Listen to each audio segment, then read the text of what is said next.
Hey everyone, I'm Bonnie Cha, Senior Editor at CNET.com, and I'm here with your first look of the HTC Evo Shift 4G. This phone was introduced right before CES, and it's Sprint's third 4G smartphone, and it also happens to be their most affordable one yet at $149.99 with a 2-year contract.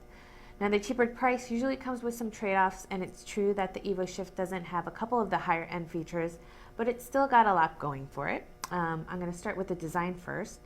The Evo Shift has some similarities to the HTC Evo 4G, like the 4 touch-sensitive buttons below the display, but it's a more compact device and also has a slide-out QWERTY keyboard.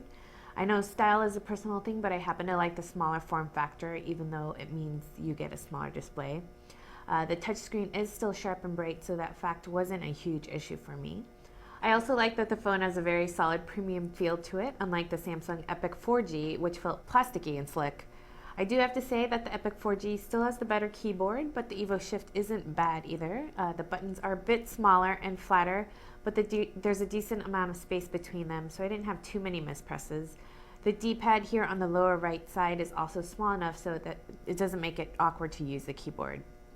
So going back to the features, I'll start with what you're not getting, and that's a front-facing camera for video calls, an HDMI port, and a 1 GHz processor.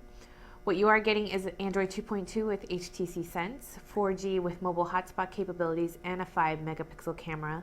I think that's a pretty fair list for the price, and the smartphone has performed solidly so far.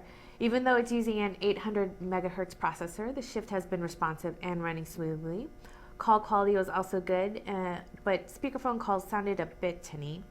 We don't get very good reception here in the CNET office, but I did get some pretty zippy 4G speeds here in Manhattan, and it worked great as a mobile hotspot. Overall, the HTC Evo Shift 4G is a really solid device. The Samsung Epic 4G certainly offers the more powerful processor and larger screen, but if you're on a budget or prefer smaller devices, I'd say the Evo Shift is an excellent choice. I'm Bonnie Chan. This has been your first look of the HTC Evo Shift 4G. Hi, I'm Molly Wood, host of The Buzz Report, the show about the tech news that everybody's talking about. See it every Friday in high def at cnet.com/buzzreport.